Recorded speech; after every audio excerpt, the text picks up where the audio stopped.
السلام علیکم ورحمۃ اللہ. اذان دے دیں.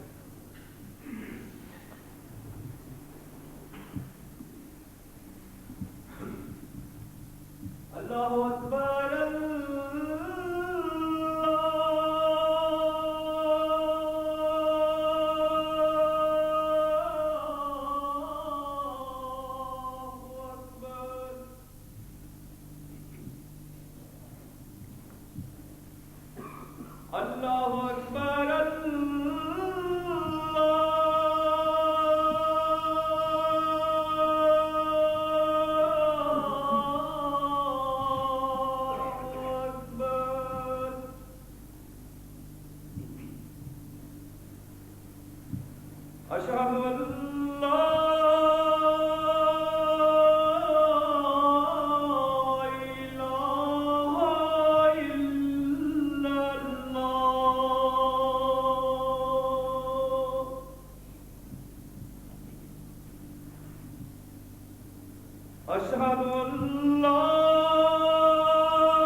أشهد أن لا إله إلا الله وحده لا شريك له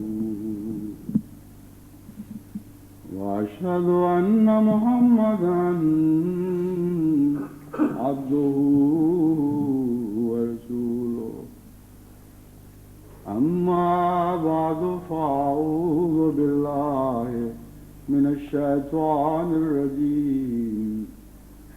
بسم الله الرحمن الرحيم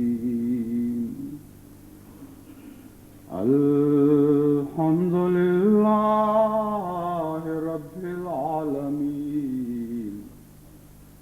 الرحمن الرحيم مالك يوم الدين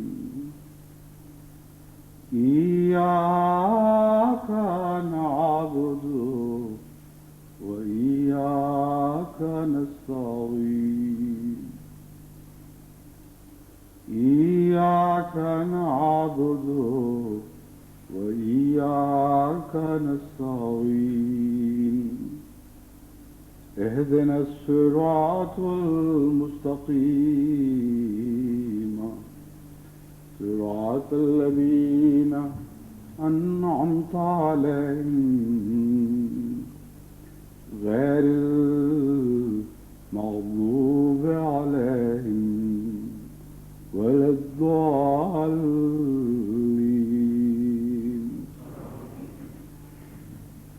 احمدیت کی دوسری صدی شروع ہونے میں اب تھوڑا عرصہ باقی ہے، جہاں میں اس سے پہلے مسلسل بعض اخلاقی اور روحانی ذمہ داریوں کی طرف توجہ دلاتا رہا ہوں۔ آج کے خطبے میں میرا خیال ہے کہ انتظامی ذمہ داریوں کی طرف بھی کچھ توجہ دلاؤں، کیونکہ جوں جوں یہ صدی یعنی اگلی صدی قریب آ رہی ہے، بہت سے ایسے انتظامات ہیں جو ہمیں اس صدی کے آغاز سے پہلے کرنے ہیں، کیونکہ جب ہم صدی میں انشاءاللہ تعالی داخل ہو جائیں گے تو اس وقت موقع کی اور وقت کی ایسی ضرورتیں ہوں گی جو ہماری توجہات کو الجھا لیں گی، اور جب تک اس صدی کے آغاز سے پہلے ہم انتظامات مکمل نہ کر لیں، ہرگز بعید نہیں کہ خامیاں باقی رہ جائیں۔ اپنی پوری کوشش کرنے کے بعد بھی یقیناً خامیاں باقی رہیں گی، کیونکہ یہ بشریت کے لازمی تقاضے ہیں، لیکن ایسی خامیاں جو کوشش کی حد تک سب کچھ کر گزرنے کے بعد رہ جاتی ہیں، ان کا علاج دعا ہے، اور ویسے تو ہر بات کا علاج دعا ہی ہے، لیکن اس صورت میں خدا تعالیٰ کی طرف سے دعا کی قبولیت کی ضمانت بھی ہے، یعنی ایسی دعا جو انسان اپنی کوشش کو انتہا تک پہنچانے کے بعد مزید خدا تعالیٰ کی طرف جھکتے ہوئے مانگتا ہے، اس کی قبولیت کے ان دعاؤں کے مقابل پر بہت زیادہ امکانات ہیں جو دعائیں بغیر کوشش اور بغیر محنت کے عدم توجہ کے بعد کی جاتی ہیں۔ آپ ایسے طالب علموں کو بھی جانتے ہوں گے جو سارا سال کچھ نہیں پڑھتے اور آخری دنوں میں پھر اس قدر دعاؤں پہ زور دیتے ہیں کہ جو وقت ان کو کتابوں کے مطالعہ میں صرف کرنا چاہیے وہ سجدوں میں صرف کر دیتے ہیں، اور خدا کے قانون کی خلاف ورزی کرتے ہوئے خدا سے رحم کی توقع رکھتے ہیں۔ ہر چیز کا ایک وقت ہوا کرتا ہے، خدا تعالیٰ نے ہر ذمہ داری کے دائرے مقرر فرما رکھے ہیں، ان دائروں کے اندر رہتے ہوئے حد استطاعت تک ذمہ داریاں ادا کرنا انسان کا کام ہے، پھر جو کمزوریاں باقی رہ جاتی ہیں، جو خلا رہ جاتے ہیں، ان کو پور کرنا خدا تعالیٰ کا کام ہے اور بندے کا کام نہیں ہے۔ یعنی خدا کا کام وہاں بھی شروع ہوتا ہے، وہاں بھی رہتا ہے جہاں بندے کا کام ہے، لیکن جہاں بندے کا کام ختم ہو جاتا ہے وہاں سے جب خدا کا کام شروع ہوتا ہے تو تقدیر خاص جاری ہوتی ہے، اور وہ دعاؤں کے نتیجے میں جب جاری ہوتی ہے تو انسان کو اعجازی کام دکھاتی ہے۔ تو اس لیے جہاں تک انسانی کوشش کا تعلق ہے، میں جماعت کو یہ نصیحت کرتا ہوں اسے اپنی حد استطاعت تک پہنچا دیں، ان کناروں تک پہنچا دیں جن سے آگے خلق کی حد ختم ہو جاتی ہے اور خالق کی حد شروع ہو جاتی ہے۔ پھر دعائیں کریں اور پھر دیکھیں کہ اللہ تعالیٰ کے فضل سے آپ کے کاموں میں کتنی برکت بڑھتی ہے۔ جہاں تک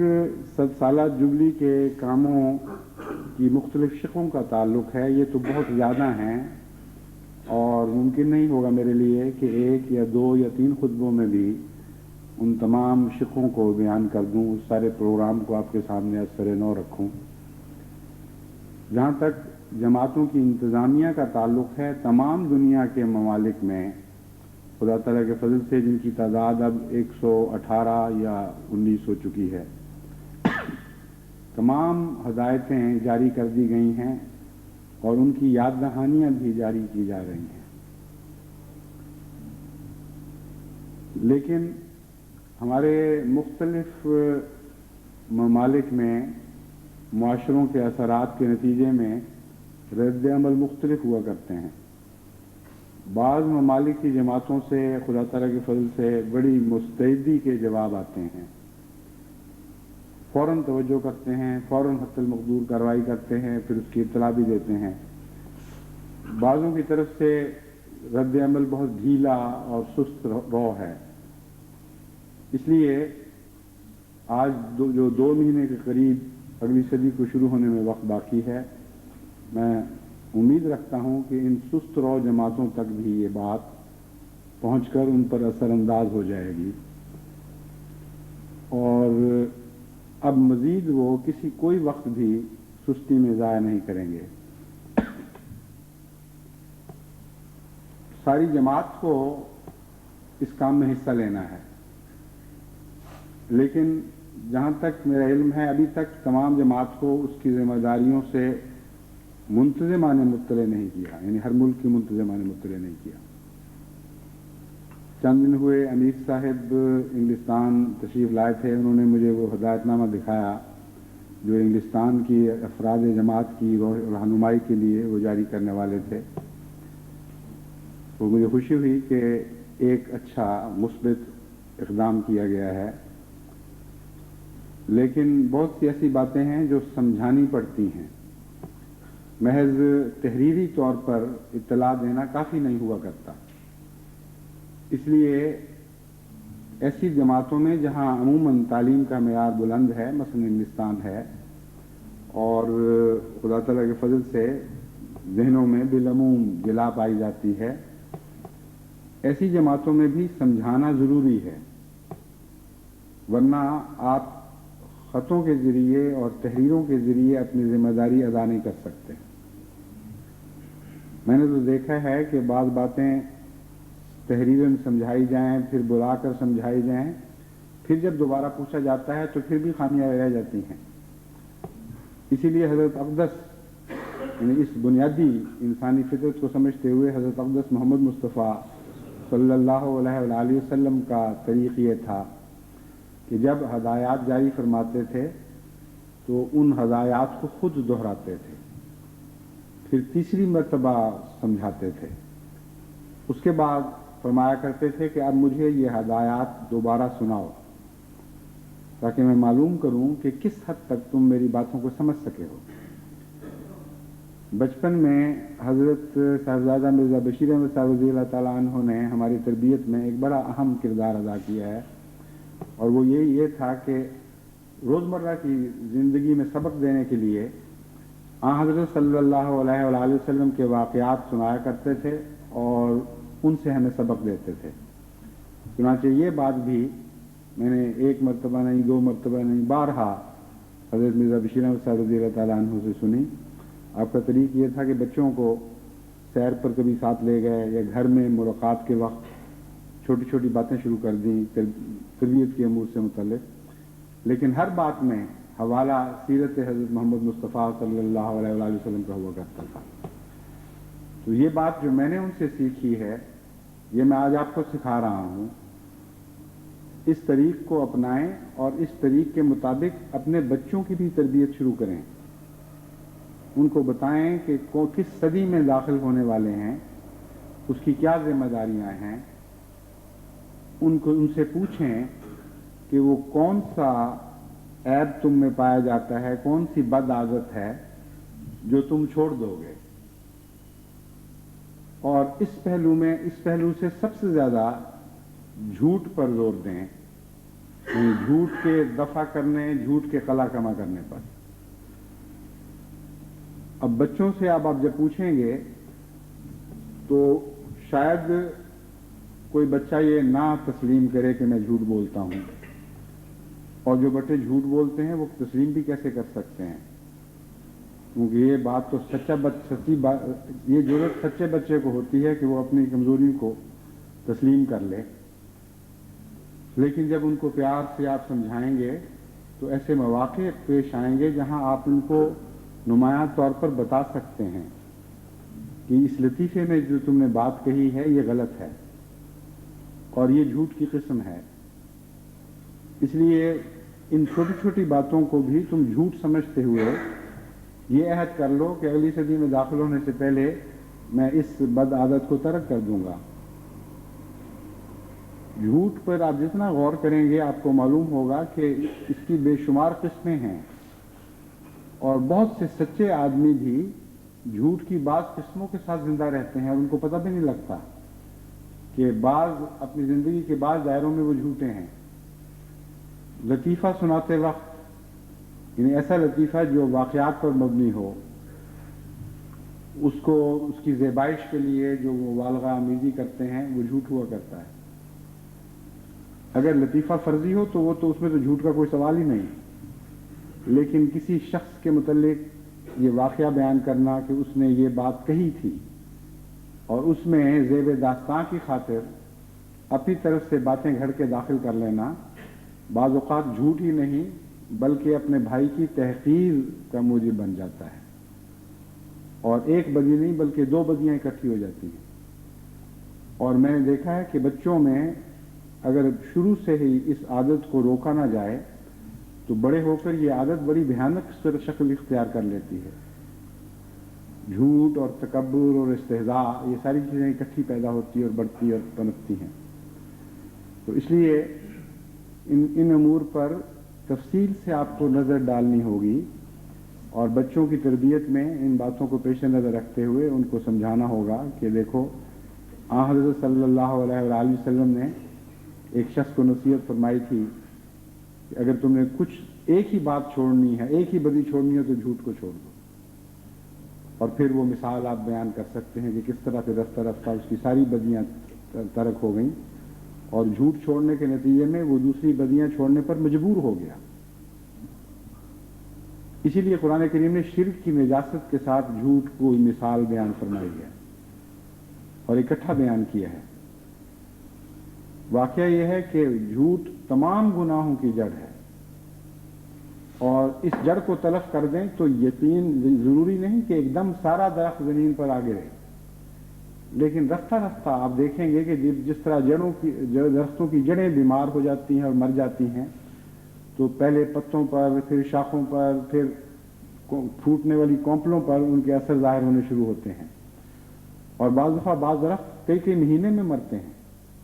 اور زمیندار بیچارے کو پتہ ہی نہیں لگتا کہ یہ کیا ہو رہا ہے۔ بعد میں جب کبھی وہ ذرا زور سے تنے کو ہلائے تو سارا درخت تنا ہی ہاتھ میں آ جاتا ہے، اس کی جڑیں کھائی گئی ہوتی ہیں۔ تو جھوٹ کی جڑوں کے ساتھ یہ سلوک کریں، کیونکہ جھوٹ کی جڑیں سب بدیوں کی جڑیں ہیں، اور جب آپ اس بدی کو اپنی سوسائٹی سے نکال کے باہر پھینک دیں گے، اکھیڑ دیں گے، تو اللہ تعالیٰ کے فضل سے اس کے نیک نتائج فوراً نہ بھی ہوں تو بالآخر رفتہ رفتہ ضرور ظاہر ہوں گے۔ اسی طرح بچوں کو حضرت اقدس مسیح موعود علیہ السلام کی تحریریں پڑھانے کی طرف متوجہ ہوں۔ مثلا الفضل میں جو بار بار ہر روز اقتباسات شائع ہوتے ہیں، وہ اداریہ کی طرف سے بڑی محنت کے بعد منتخب کیے جاتے ہیں اور بہت ہی پر اثر ہیں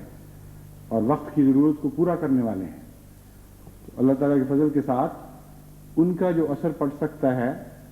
وہ آپ کی لاکھ تقریریں بھی پیدا نہیں کر سکتی۔ اس لیے بچوں کو ان اقتباسات کی طرف متوجہ کریں۔ ہمارے یہاں مغربی دنیا میں اور اسی طرح افریقہ میں اور مشرق کے ممالک میں بہت سے احمدی ہیں، بلکہ اکثر احمدی ہیں جو اردو نہیں پڑھ سکتے۔ تو انتظامیہ کو یہ کوشش کرنی چاہیے کہ کم سے کم ان اقتباسات کے تراجم فوری طور پر تمام جماعت کو مہیا کر دیے جایا کریں، اور یہ جو بقیہ 2 مہینے باقی ہیں ان میں یہ اقتباسات ہی حیرت انگیز روحانی اور پاکیزہ انقلابی تبدیلی پیدا کر دیں گے۔ تو ان کی طرف متوجہ ہونا چاہیے۔ اور یہ کام اس وقت اس بات کا انتظار نہ کریں کہ جماعتیں باقاعدہ ان کے تراجم کرائیں اور پھر ان کو مشتہر کریں. اتنے بڑے کام ہیں, اتنی اس میں محنت کرنی پڑتی ہے, اتنی احتیاط کرنی پڑتی ہے, پھر بھی ایسی غلطیاں رہ جاتی ہیں کہ وہ تان آمیزی کا موجب بنتی ہیں بعض لوگوں کے لیے. اس لیے وہ کام اپنے وقت پر ہوں گے. بڑی توجہ کی جا رہی ہے, مترجمین تیار کیے جا رہے ہیں اللہ تعالیٰ کے فضل کے ساتھ, اور رفتہ رفتہ یہ کام مختلف زبانوں میں پھیل رہا ہے. لیکن اس کا انتظار نہ کریں.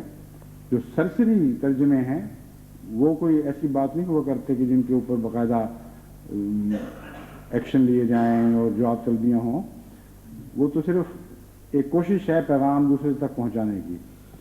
اس پہلو سے ان کے تراجم کر کے, خواہ اگر چھپانے کا یا اس کو نقلیں کرنے کا سامان مہیا نہیں ہے تو ریکارڈز, کیسٹ ریکارڈر اب ہر جماعت میں موجود ہیں, ان میں ان کو بھر کر تو بچوں کو سنا دیا کریں. اب انتظامی امور میں, یہ تو انتظامی امور سے بات شروع ہوئی تھی اور ایک ضروری دوسری بات طرف توجہ پھر گئی. اپنی ذات میں یہ بہت ضروری بات تھی, لیکن بات اس بات سے اس طرح شروع ہوئی کہ جو بات سمجھائی جائے اسے دہرائیں اور پھر سنیں. اس طرح اب ذمہ داریوں کی تقسیم کے وقت آپ سب نے, دنیا کی ہر جماعت نے کام کرنا ہے. ذمہ داریاں تقسیم کریں, کیونکہ ایک یا دو اشخاص کے پاس یا مجلس عاملہ کے پاس بھی اتنا وقت نہیں ہے کہ 7 سالہ جبلی کی ساری ذمہ داریاں ادا کر سکے. بہت کام کو پھیلانا پڑے گا, یہاں تک کہ بعید نہیں کہ بعض جگہ ساری جماعت ہی کسی نہ کسی پہلو سے کام کی ذمہ دار ہو. یعنی چند گروہ کسی کام کی طرف توجہ دے رہے ہیں, چند اور گروہ کسی اور کام کی طرف. وہ ٹولیوں میں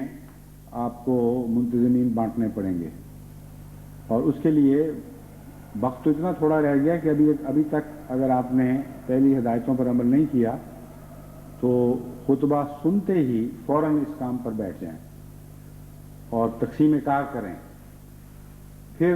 ان سب کو جن کے سپوز کام کیا جاتا ہے تحریری اطلاع صرف نہ کریں, بلکہ ان کو بلائیں یا ان تک پہنچیں, ان کو بات سمجھائیں, ان کو کام کرنے کا سلیقہ سکھائیں, ان کو بتائیں کہ اس طرح ہم نے کام کرنا ہے. جیسا کہ میں نے بیان کیا تھا, بہت سے کام ہم یہاں کر رہے ہیں اور باقاعدہ کام کے نمونے بنا کر جماعتوں تک پہنچائے جا رہے ہیں. مثلا سب سے اہم کام اس سال یعنی آئندہ سال کتابوں کی اور لٹریچر کی نمائش ہے, اور اسی طرح تصویری نمائش ہے. اس کام کے لیے تمام دنیا کی جماعتوں میں ایک فلم تیار کر کے بھجوائی گئی ہے کہ ہم نے مرکز میں اس کام کو کیسے کیا ہے. اور ہر تصویر جو دکھائی گئی ہے, ہدایت میری ان کو یہی تھی اور مجھے یہی انہوں نے بتایا کہ اس ہدایت پہ عمل ہوا ہے کہ اس تصویر پر تشریح کریں ساتھ کہ یہ کام اتنا اس طرح وقت لیتا ہے, یہ اس طریق پر کیا گیا ہے.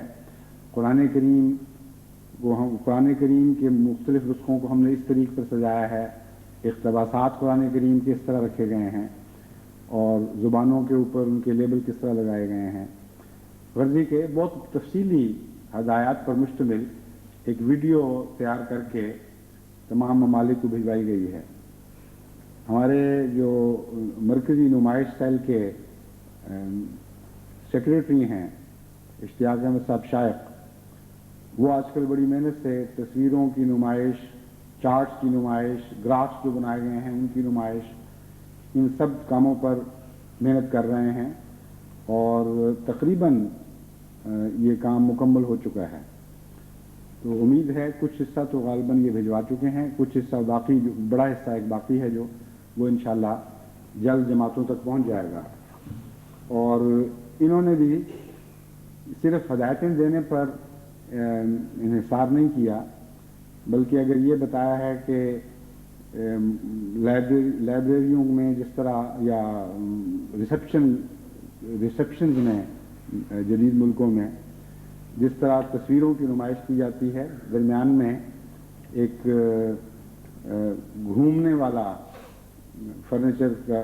کچھ ہوتا ہے جس کے نام مجھے پتہ نہیں کیا کہلاتا ہے، لیکن وہ ایک ایسا آلہ ہے جس کے ارد گرد تصویریں کارڈوں کے اوپر لگا دی جاتی ہیں، جو بڑے بڑے کارڈز ہوتے ہیں، اور ان کو آپ گھما کر تو جس طرح چاہیں،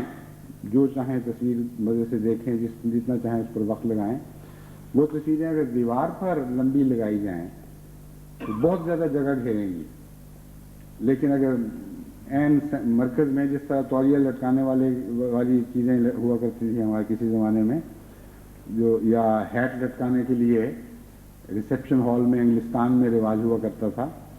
اس قسم کی چیز ہے، لیکن ذرا اس میں فرق ہے، یعنی اس میں گھومنے والے تختے سے لگے ہوتے ہیں. تو ان تختوں پہ کس طرح تصویریں سجانی ہیں اس کے نمونے بنا کر یہ بھجوائیں گے جماعتوں کو، جو آج کل میں میرا خیال ہے 1-2 دن کے اندر انشاءاللہ یہ کام مکمل ہو جائے گا. تو انتظامیہ کا جہاں تک تعلق ہے، ہدایات پوری یا پہنچا دی گئی ہیں بعض حصوں میں یا پہنچائی جا رہی ہیں، اور یہ کام میں امید رکھتا ہوں کہ اس مہینے کے آخر تک مکمل ہو جائے گا، یعنی اس مہینے میں نہیں، فروری کے آخر تک بہت سی بنی بنائی چیزیں جماعتوں کو مہیا ہو جائیں گی. اب ان کو لگانا کہاں ہے، کس طرح سلیقے سے لگانا ہے، ان کی حفاظت کا کیا انتظام کرنا ہے، کون منتظم وہاں کیا فرائض پر انجام دیں گے، کس طرح ان نمائشوں میں احباب کو دعوت دی جائے گی، یہ سارے تفصیلی کام ہیں جو بہت ہی محنت طلب ہیں، اور یہ چیزیں پہنچنے سے پہلے ان کی تیاریاں ہونی ضروری ہیں. کچھ کام جو 23 مارچ کے روز یا اس کے بعد شروع ہوں گے ان کے لیے بھی پہلے تیاری کریں. مثلا یہ جو نمائشیں ہیں، یہ بڑے ممالک میں اگر صرف ایک نمائش ایک شہر میں لگائی جائے تو کافی نہیں ہو سکتی. اس لیے ابھی سے ایسے انتظام کرنے ہوں گے کہ کچھ عرصہ ایک شہر میں نمائش لگے، بعد میں ساری نمائش کو سمیٹ کر کسی اور شہر میں جہاں ہال یا اسکول کی عمارت میں بعض جگہیں کرائے پر لی جا سکتی ہیں، یا احمدیہ ہاسپٹل یا احمدیہ اسکولز میں جگہیں مقرر کی جا سکتی ہیں، ان میں منتقل کیا جائے، اور پھر ایسا فرنیچر کم سے کم وہاں ضرور مہیا کیا جائے جو ایسی نمائشوں کے لیے ضروری ہوگا. پھر ایسے ماہرین تیار کیے جائیں جو دوران سال نمائش کے ساتھ گھومیں. اب ایسے ماہرین تیار کرنے کوئی معمولی بات نہیں، کیونکہ بہت سے ایسے احمدی احباب ہیں جو چند دن کا وقت تو دے سکتے ہیں، سارا سال کا وقت نہیں دے سکتے. اس لیے جب آپ بیٹھ کر تفصیل سے اس چھوٹے سے کام پر غور کریں گے تو آپ کو معلوم ہوگا کہ بڑی محنت سے مختلف شہروں سے مختلف قسم کے بڑی عمر کے چھوٹی عمر کے احمدی مخلصین بلوانے پڑیں گے. ان سے وقت طے کرنا ہوگا کہ تمہارے شہر میں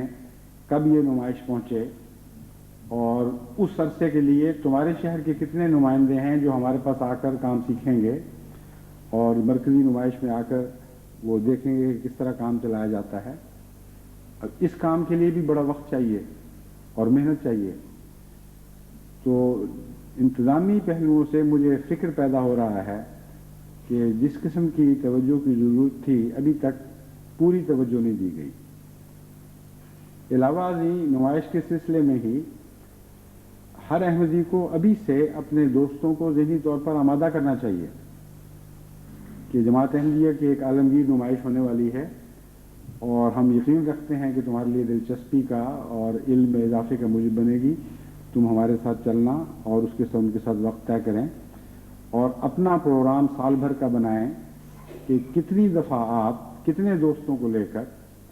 ایسی نمائشوں میں پہنچ سکتے ہیں، تاکہ کروڑ ہا بندگان خدا ایسے ہوں جن تک احمدیت کا پیغام تصویری زبان میں اور چارٹس کی زبان میں اور دوسرے ایسے انداز میں پہنچے جو انسانی فطرت پر زیادہ گہرا اثر کرتا ہے. وہاں ویڈیوز بھی چلائی جا رہی ہوں گی مختلف قسم کی، وہاں سلائیڈز بھی دکھائی جا رہی ہوں گی، وہاں مختلف دلچسپی کا لٹریچر بھی موجود ہوگا، جو مفت بھی ہوگا، قیمتاً دینے کے لیے بھی ہوگا۔ غرضی کہ میں یقین رکھتا ہوں کہ جو بھی اس نمائش میں جائے گا اس پر اس کا انشاءاللہ تعالیٰ بہت ہی گہرا اثر پڑے گا۔ موریشس میں جماعت نے ریہرسل کے طور پر ایسی ایک نمائش ایک جگہ لگائی، اور یہ جماعت موریشس کا بہت بڑا کارنامہ تھا۔ موریشس کی جماعت اللہ تعالیٰ کے فضل سے غیر معمولی طور پر مستعد ہے، اور جب کوئی ہدایت دی جاتی ہے فوری طور پر جماعت اس میں ہمتاً مصروف ہو جاتی ہے، یعنی اس کی تعمیل میں۔ چنانچہ یہ بڑا عمدہ خیال تھا کہ ہم پہلے ریہرسل تو کر کے دیکھیں کہ یہ نمائش کیسی ہوگی، باوجود اس کے کہ اس نمائش کا جو اس سال کے لیے لگانی مقصود ہے شاید 10واں حصہ بھی ان کے پاس موجود نہیں تھا، یعنی ان اشیاء کا، ان کتب کا، ان چارٹس کا، ان تصاویر کا، بلکہ میرا خیال ہے 5واں حصہ بھی نہیں ہوگا۔ لیکن اس کے باوجود انہوں نے ایک میئر سے اجازت لے کر اس کی ٹاؤن ہال میں یہ نمائش لگائی۔ جب میں وہاں گیا اور ایک موقع پر جب اس علاقے کے معززین کی دعوت کی گئی تھی تو وہاں بہت سے لوگوں نے مجھ سے ذکر کیا، انہوں نے کہا کہ ہم تو حیران رہ گئے ہیں دیکھ کر کہ جماعت احمدیہ کتنے عظیم کام کر رہی ہے۔ ایک میئر سے ملاقات کے لیے گیا تو اس میئر نے بھی کہا کہ میں نے تو وہ نمائش دیکھی تو مجھے پہلی دفعہ پتہ لگا کہ آپ کی جماعت ہے کیا چیز۔ حیران رہ جاتی ہے عقل دیکھ کر کہ کس طرح اعزازی خدمت کے طور پر، توئی والنٹیئرز کی خدمت کے طور پر آپ نے کتنے عظیم الشان کام کیے ہوئے ہیں۔ ایسی نمائشوں میں ہمارے پرانے زمانے سے لے کر اب تک کے وقار عمل کی تصویریں بھی ہوں گی، کس طرح بڑے چھوٹے مل کر مسجدیں بنا رہے ہیں، دوسرے خلوق خدا کی خدمت کے رفاع عامہ کے کام کر رہے ہیں۔ پرانے حضرت مسیح موعود علیہ السلام کے زمانے سے لے کر آج تک کے زمانے کی احمدیہ تاریخ تصویری زبان میں دہرائی جائے گی، شہداء کی تصویریں ہوں گی، مظالم کی مختلف صورتوں کی تصویریں ہوں گی۔ اتنی دلچسپ نمائش ہے اور اتنی وسیع ہے کہ اس کے چھوٹے چھوٹے نمونے بھی جب کوئی دیکھتا ہے تو غیر معمولی طور پر متاثر ہوتا ہے۔ اب جس رنگ میں ہم نے احمدیت پر مظالم کو تصویری زبان میں گزشتہ جلسہ سالانہ پر یہاں دکھایا تھا، وہ تو ابھی ایک چھوٹی سی شکل تھی، اب اس کو ہم مکمل کر کے زیادہ وسیع صورت میں دنیا میں پیش کرنے والے ہیں انشاءاللہ۔ وہاں سے اس نمائش سے جو لوگ گزرے، کچھ مقامی انگریز تھے، کچھ باہر کے دوسرے آنے والے تھے، ان کے متعلق پتہ چلا کہ ہنستے ہنستے داخل ہوتے تھے اور روتے روتے نکلتے تھے، اور بعض انہیں ایسے حیرت انگیز، ایسے زبردست اس پہ تاثرات لکھے ہیں کہ ہم سنا کرتے تھے، یہ باتیں ہمیں بھی پہنچتی تھیں کبھی ریڈیو پر، کبھی اخبارات میں، لیکن جو آنکھوں سے ہم نے تصویریں دیکھی ہیں، جو اس کا گہرا دل پر اثر پڑا ہے، اس کو ہم فراموش نہیں کر سکتے۔ تو جماعت احمدیہ کی جو قربانیاں ہیں ان کی جزا تو خدا دے گا، لیکن حصول جزا کے لیے کچھ طریقے بھی تو اختیار کیے جاتے ہیں۔ اس کی آخرت کی جزا تو آخرت میں ملے گی، دنیا میں بھی اگر ہم کچھ کوشش کریں تو اللہ تعالیٰ اس کی روحانی جزا ہمیں یہاں بھی عطا فرمائے گا، اور ان شہداء کے خون کے ہر قطرے کی قیمت ہم وصول کریں گے۔ اس مقدس خون کا ایک قطرہ ضائع نہیں جانے گا۔ ایک ایک خراش جو اسیران راہ مولا کو آئی ہے، اس خراش سے ہم ملکوں ملکوں میں پھول کھلائیں گے۔ ان کی قربانیوں کی تحریریں ہیں جن سے ایسی تصویریں ابھری ہیں اللہ تعالیٰ کے فضل کے ساتھ، جو تمام دنیا میں حیرت انگیز طور پر لوگوں کے دلوں میں روحانیت کے چمن کھلانے والی ہیں۔ اس لیے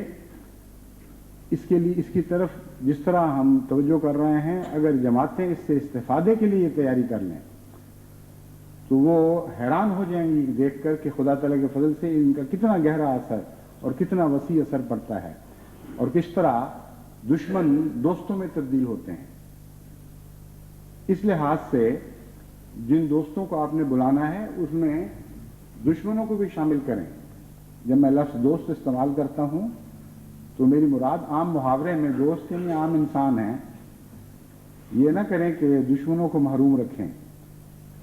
جو شدید معاندین ہیں اگر وہ بھی تیار ہوں سوائے اس کے کہ اس کے بعض ملکوں میں ان سے شرارت کا اور فتنے کا خطرہ ہو، وہاں مومن کی طرح فراست سے کام لیتے ہوئے، مومن والی فراست سے کام لیتے ہوئے ایسے لوگوں کو نہ بلائیں، بلکہ ہوا بھی نہ لگنے دیں ان کو کہ کیا ہو رہا ہے. لیکن جن ممالک میں ضمیر کی آزادی ہے وہاں شدید سے شدید دشمن کو بھی بلائیں، اس کو دکھائیں تو صحیح کہ ہو کیا رہا ہے، احمدیت ہے کیا چیز. وہ جو آنکھوں سے دیکھنے کا اثر پڑتا ہے وہ سنی سنائی باتوں کا اثر نہیں پڑا کرتا، اور نہ وہ کتابیں پڑھنے سے حاصل ہو سکتی ہے بات. اس لیے خدا تعالیٰ کے فضل سے اگلی صدی کے لیے بہت ہی عظیم زاد راہ آپ کے لیے تیار ہے. اس کو استعمال کرنا اس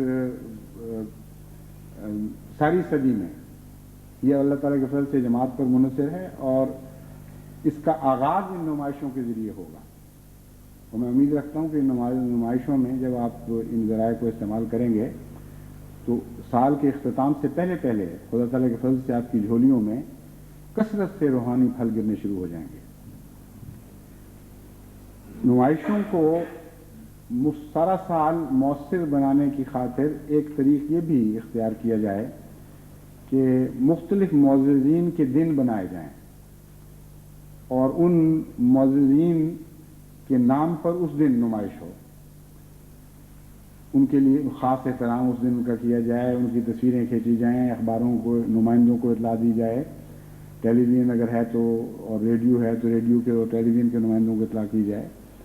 اور ہفتے میں ایک دن یا جہاں جماعت زیادہ دن منا سکتی ہے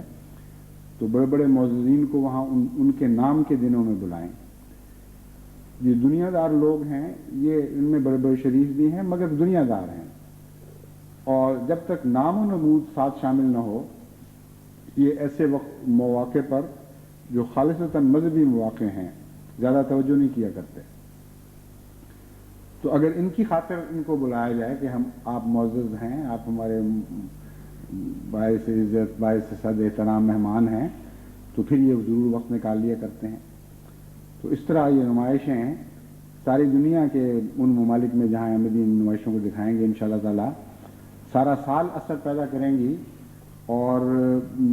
نیوز میڈیا کے لیے یعنی جو پیغام رسانی کے وسائل ہیں ان کے لیے دلچسپی کا سامان رہے گا. ان شخصیتوں کی وجہ سے، آپ کی وجہ سے وہ توجہ نہیں کریں گے لیکن آنے والی کی وجہ سے توجہ کریں گے. تو امید رکھتا ہوں ان کے ساتھ اور بھی لوگ آئیں گے، اور انشاءاللہ تعالی احمدیت کے حق میں خیالات تبدیل ہوں گے، رائیں تبدیل ہوں گی، اور ایک عظیم شان روحانی انقلاب برپا ہوگا. اب جہاں تک ترسیل کا تعلق، لٹریچر کی ترسیل کا تعلق ہے، اس سلسلے میں بھی بہت سے خلا دکھائی دے رہے ہیں. جیسا کہ آپ جانتے ہیں اللہ کے فضل کے ساتھ 50 سے زائد زبانوں میں قرآن کریم کے مکمل تراجم پیش کیے جائیں گے. ان تراجم کو آگے احباب تک پہنچانا اور اس کے نتیجے میں جو ہمیں خرچ شدہ رقم واپس ملتی ہے اسے پھر آئندہ نئے قرآن کریم شائع کرنے کے لیے استعمال کرنا، یہ ایسا کام ہے جس کے نتیجے میں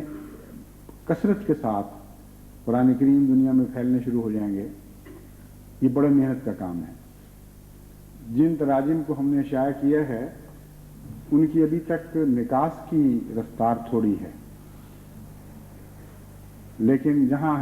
حکمت کے ساتھ بعض احباب جماعت نے دلچسپی لی ہے، وہاں ایسی جگہوں میں جہاں پہلے خیال تھا کہ یہاں قرآن کریم کا نکاس نہیں ہو سکتا، بڑی تیزی سے نکاس شروع ہو گیا ہے. یہ ایسی عظیم کتاب ہے کہ یہ خود اپنی جگہ بناتی ہے، اور اگر انسان غفلت نہ کرے تو اس کتاب کے پھیلاؤ کو، اس کی اشاعت کو روکا نہیں جا سکتا. اس لیے ان زبانوں میں جہاں جہاں بھی پڑھنے والے موجود ہیں ابھی سے مختلف جماعتوں کو تیاری کرنی چاہیے کہ وہ کس طرح قرآن کریم کو جلد از جلد شائع کر دیں گے، اور اس کے نتیجے میں پھر جو رقم حاصل ہوگی، پھر ایک اور پھر مزید نسخے اس طرح پرنٹ کے بعد پرنٹ نکلنے شروع ہو جائیں گے۔ ایک اور شکل یہ بھی ہوگی کہ اس کے نتیجے میں جو رقم ملے گی اس سے ہم مزید زبانوں میں بھی ترجمے کرنے میں کامیاب ہوں گے انشاءاللہ۔ میرے ذہن میں تو یہ نقشہ تھا جب میں نے تحریک کی تھی کہ جن خاندانوں یا جن جماعتوں کی طرف سے یہ قرآن کریم شائع کیے جا رہے ہیں، ہمیشہ کے لیے ان کے لیے ایک صدقہ جاریہ بن جائے، اور قرآن کریم کی جو آمد ہو کسی اور مصرف پہ خرچ نہ ہو، اسی سے پھر مزید قرآن کریم پھر مزید شائع ہوتے چلے جائیں۔ اگر مزید زبانوں کے لیے اس عرصے میں مزید خاندان یا مزید جماعتیں تیار نہ ہوئیں تو پھر اسی رقم کو بعض مزید زبانوں کے لیے بھی استعمال کیا جا سکتا ہے، کیونکہ امید رکھتا ہوں کہ اتنی رقم ضرور انشاءاللہ بچنی شروع ہو جائے گی۔ تو اللہ تعالیٰ کے فضل کے ساتھ بہت ہی عظیم الشان کام ہو چکا ہے۔ اس کام سے اس کی شایان شان عظیم الشان نتائج حاصل کرنا یہ جماعت کا کام ہے۔ اس کے لیے ذہنی طور پر اور عملی طور پر تیار رہیں۔ ترسیل و اشاعت کے سلسلے میں دوسری بات یہ ہے کہ جو اقتباسات قرآن کریم سے یا احادیث سے یا حضرت مسیح موعود علیہ الصلوۃ والسلام کی خطب سے لے کر شائع کیے جا رہے ہیں، ان کا اکثر حصہ ہدیتاً پیش ہوگا، اور جن زبانوں میں وہ اقتباسات شائع کیے جا رہے ہیں وہ بعض ایسی ہیں جو مختلف ممالک میں بولی جاتی ہیں۔ اس لیے جس ملک میں اس زبان میں جتنے اقتباسات کی ضرورت ہے وہ تو طے کر لیں۔ کئی دفعہ لکھا گیا ہے لیکن بعض ممالک نے مستعدی سے جواب دیا، لیکن بہت سے ایسے ممالک ہیں، بعض نہیں بلکہ بہت سے ہیں، جنہوں نے آج تک یہ تکلیف بھی نہیں کی کہ اپنی ضرورت کو معین کریں۔ اور عجیب بات ہے کہ ان میں بڑے بڑے مستعد بھی ہیں، اللہ کے فضل کے ساتھ بڑی مخلص جماعتیں بھی ہیں جہاں سے ہم نے یہ سستی دیکھی ہے، حالانکہ باقی کاموں میں وہ مستعد ہیں۔ تو جیسا کہ میں نے بیان کیا تھا نا، بعض انسان کے شعبے، انسانی فطرت جو ہے بڑی وسیع چیز ہے، اس کے بعض شعبوں پر روشنی ہوتی ہے، بعض شعبوں پہ سایہ ہوتا ہے، بعض جگہ سے جھوٹ ختم ہو گیا ہے، بعض جگہ جھوٹ جاری ہے۔ تو سستیوں کا بھی یہی حال ہوا کرتا ہے، بعض لوگ بعض زندگی کے شعبوں میں مستعد ہو چکے ہوتے ہیں، بعض دوسروں میں سست ہوتے ہیں۔ تو اس لیے ان پر اس طرح کا حرف تو نہیں کہ انہوں نے بالکل عدم اطاعت کی ہے یا تعاون نہیں کیا، لیکن میں متوجہ ضرور کرنا چاہتا ہوں کہ اتنا اہم کام ہے، اس سے غفلت اچھی نہیں ہے۔ آپ جلد از جلد تعیین کریں کہ آپ کو کتنی ضرورت ہے۔ ہم نے خود آپ کی ضرورت کو اندازاً معین کیا ہے، اس لیے ہم آپ کے آپ کے جواب کا انتظار نہیں کریں گے، آپ کو ہم ضرور کتابیں بھیجیں گے، لیکن ہو سکتا ہے وہ آپ کی ضرورت سے کم ہوں، اور یہ ضرورت معین کرنے کے لیے ضروری ہے کہ آپ پہلے اس کی تقسیم کا انتظام کریں۔ یہ جواب نہیں چاہیے کہ ایک امیر کو چٹھی ملتی ہے وہ اسی وقت لکھ کے بھیج دے کہ جی ہمیں 5000 بھیج دیں۔ اس قسم کی چٹھیوں کا ہم پر کوئی اثر نہیں پڑتا، نہ پڑھنا چاہیے عقلاً، کیونکہ وہ چٹھی دیکھتے ہی پتہ چل جاتا ہے کہ انہوں نے کیا حرکت کی ہے۔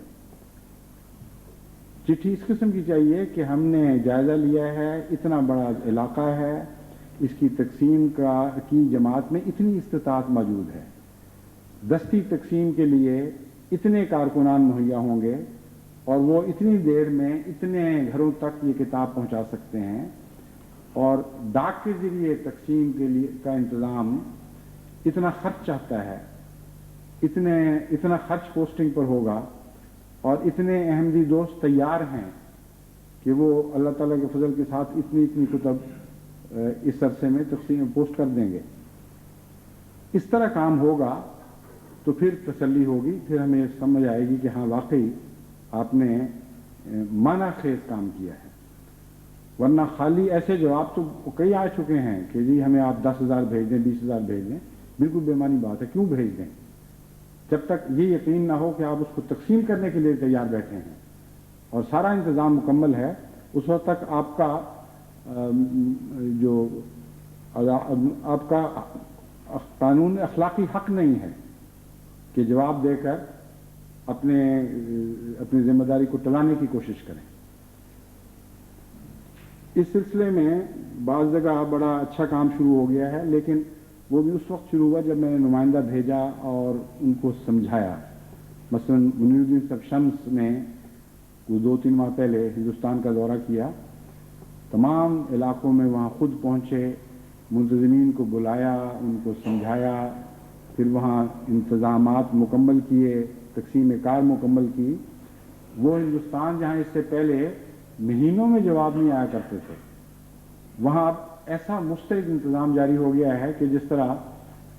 شعائیں پڑھ کر منعکس ہوتی ہیں واپس، اس طرح خط ملتے ہی ان جماعتوں کی طرف سے جواب آ رہے ہیں اور خوشیوں کی خبریں مل رہی ہیں کہ خدا کے فضل سے اب ہم انتظام مکمل کر کے تیار بیٹھے ہیں اور یہ کام ہو گیا ہے. تو اس لیے سمجھانے کی بڑی ضرورت ہے. بعض علاقوں میں تو ہم یہ نمائندے مرکزی بھجوا سکے ہیں، لیکن بعض علاقوں میں نہیں بھجوا سکے. لیکن وہاں یہ طریقہ کار طے ہوا تھا کہ جن ممالک کے سپرد بعض چھوٹے ممالک کیے گئے ہیں وہ خود اپنے نمائندے وہاں بھجوا کر ان کو سمجھائیں گے. اس ضمن میں مجھے ابھی تک کوئی رپورٹ نہیں ملی، یعنی تسلی بخش رپورٹ نہیں ملی. مثلا انگلستان ہے، اگر انگلستان کے سپرد بعض چھوٹے ممالک تھے تو ان کا فرض تھا کہ وہاں اپنے نمائندے بھیجیں، وہ نہ صرف سمجھائیں بلکہ اپنے سامنے کچھ نمونے تیار کروا کے آئیں تاکہ تسلی ہو کہ بالغ نظری سے کام ہو رہا ہے. مومن کی شان یہ تو نہیں کہ گلے سے کام اتارے، مومن کی شان تو یہ ہے کہ گلے سے کام نہ اترنے دے جب تک تسلی نہ ہو جائے کہ یہ کام صحیح طریق پر جاری ہو چکا ہے. اس لیے ان سب امور میں جہاں جہاں خلا ہے ان پر نظر ڈالیں. جہاں جہاں خلا مجھے نظر آتا ہے وہ اسی وقت ان کو چٹھی لکھ کر متنبع کر دیا جاتا ہے. لیکن ساری دنیا کے ان پھیلے ہوئے ممالک میں تفصیل سے انسانی نظر نہیں پہنچ سکتی، لیکن جو قریب ہیں ان کی نظر زیادہ آسانی سے تفاصیل تک پہنچ سکتی ہے. اس لیے امراء اور صدران اور دوسرے منتظمین جو قریب کی دنیا میں اپنے خلا دیکھتے ہیں ان کو بھرنے کی بھی کوشش کریں اور اپنے اعلیٰ افسران کو بھی ان سے مطلع کریں اور مجھے بھی مطلع کرنا شروع کر دیں کہ ہم نے اس پہلو سے یہ انتظامی خلا دیکھا ہے، تاکہ میں بھی ان کو مزید متوجہ کروں.